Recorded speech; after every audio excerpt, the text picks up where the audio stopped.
Bonjour et bienvenue sur la chaîne UDM, Univers des mathématiques. J'espère que vous allez super bien. Nous allons continuer dans cette vidéo aujourd'hui avec les nombres complexes de niveau terminal scientifique.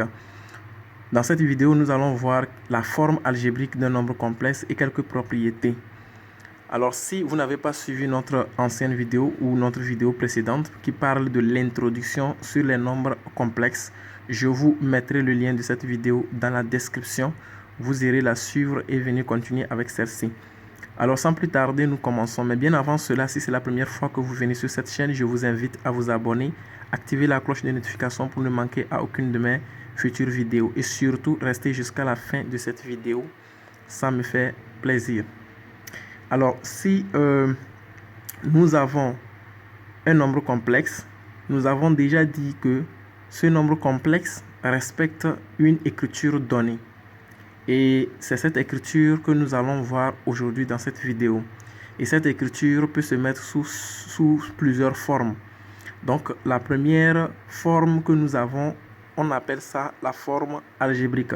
Nous allons voir d'autres formes également plus tard. Mais aujourd'hui, nous allons nous focaliser sur la forme principale des nombres complexes qui est la forme algébrique.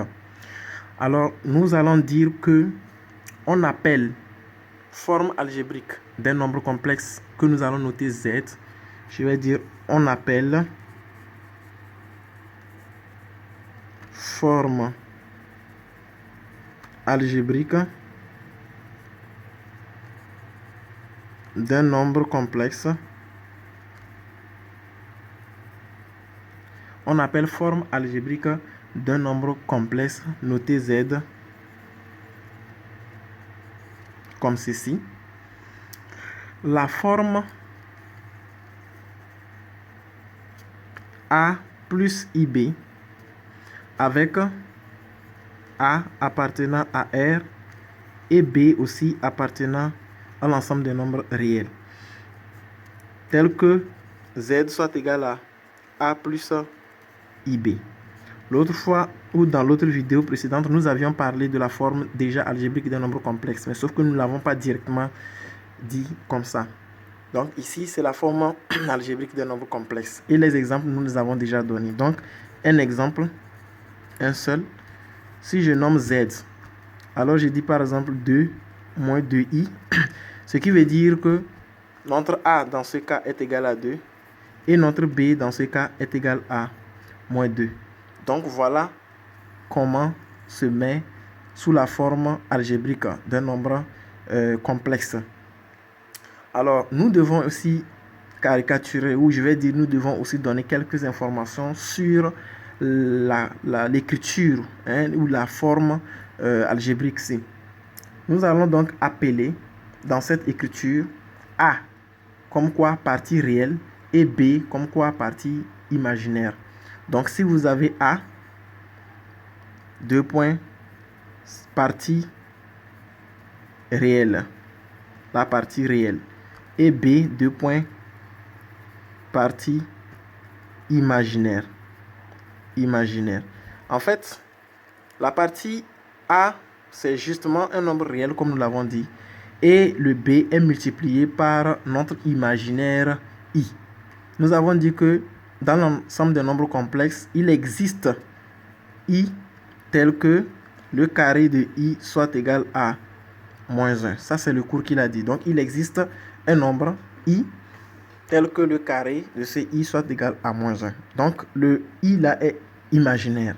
C'est pour cela que lorsque nous avons le B qui multiplie le B qui multiplie le I, on dit que le B est la partie imaginaire du nombre complexe et le A est la partie réelle du nombre complexe. Et nous allons donc nommer ceci en disant, lorsque vous voyez RE de Z, c'est donc la partie réelle de Z du nombre complexe. Donc nous allons dire que c'est le A. Et le IM de Z, c'est donc B. Donc à chaque fois que nous allons parler de RE de Z, nous parlons de la partie réelle du nombre complexe qui est A. Et à chaque fois que nous allons parler de IM de Z, nous parlons de la partie imaginaire de Z qui est B. Donc voilà la forme algébrique d'un nombre complexe. A plus IB. avec A, nombre réel, qui est la partie réelle de Z, et B, qui est la partie imaginaire de Z.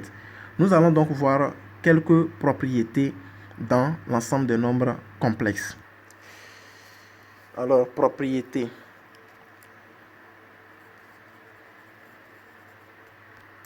Donc, tout nombre complexe s'écrit, tout nombre complexe s'écrit sous la forme de points A plus IB. Tout nombre complexe s'écrit sous la forme A plus IB, ce qui est égal à, par exemple, Z, où Z est égal à A plus IB. C'est déjà dit. Alors, les propriétés. Si B est égal à 0, alors Z serait donc égal à A. Donc, nous allons dire que Z appartient à R. Donc, si vous voyez, on vous dit quelque part que Z appartient à R, ça veut dire que le nombre complexe appartient, est réduit à un nombre réel, ce qui veut dire que la partie imaginaire est égale à 0. Donc, si la partie imaginaire qui est B est égale à 0, 0 fois I, donc ça fait 0. Donc, ce qui veut dire qu'il va rester A dans le premier membre. Donc, Z est égal à A. Ce qui veut dire que le nombre complexe s'est réduit à un nombre réel, tout simplement. De la même manière, si la partie est réelle, c'est-à-dire si A est égal à 0, ce qui veut dire que, donc je vais dire alors, notre nombre complexe se réduit seulement maintenant à la partie imaginaire. Donc on aura tout simplement IB. Puisque le nombre complexe est sous la forme de A plus IB, si la partie réelle est nulle, ça veut dire que le nombre complexe s'est réduit à un imaginaire. On dira donc que c'est un imaginaire pur. D'accord? Donc, on dira que Z étant égal à IB, c'est un imaginaire pur. Donc, cette fois-ci, nous dirons que Z appartient à IR. Ça veut dire que le I multiplie par un nombre réel qui est B. Donc, le B ici, c'est un nombre réel. Donc, voilà, IB qui est IR. Alors, nous pouvons donc nommer cet ensemble-là. On dira donc que IR égale à quoi? Égale ensemble des nombres imaginaires purs. Ensemble des nombres imaginaires purs. Ensemble des nombres imaginaires purs. Voilà. Donc, c'est ce que nous allons déjà commencer par retenir. Donc, nous donnons ces expressions-là pour que les prochaines fois, quand nous allons tomber dans les exercices, lorsque nous allons commencer par parler d'imaginaire pur, nombre réel pur, et ainsi de suite, vous ne puissiez pas vous embrouiller. Donc, voilà ce qu'il faut retenir comme propriété. Il y a aussi deux autres que nous allons énoncer. Bien, donc, nous avons donc en résumé dit que quoi? Bon, bien avant, nous voyons que IR, nous l'avons nommé imaginaire pur, ensemble des nombres imaginaires purs. Ce qui veut dire que puisqu'il y a aussi un ensemble de nombres réels non nuls, nous pouvons aussi dire que IR non nul aussi existe. Voilà, IR non nul aussi existe, ce qui veut dire que B est différent de 0. Donc nous pouvons appeler cet ensemble quoi? Ensemble des nombres imaginaires purs non nuls. Voilà, ensemble des nombres imaginaires purs non nuls. Voilà. Et donc, lorsque nous disons si Z appartient à IR, ce qui implique que, ou ce qui équivaut à quoi? La partie réelle de Z est égale à 0. Nous avons déjà dit que lorsque Z appartient à R, c'est ça ici. Lorsque Z appartient à R, ça veut dire que la partie réelle, imaginaire est égale à 0. Maintenant, lorsque Z appartient à IR, ça veut dire que la partie réelle est nulle. Et nous notons la partie réelle de Z comme ceci.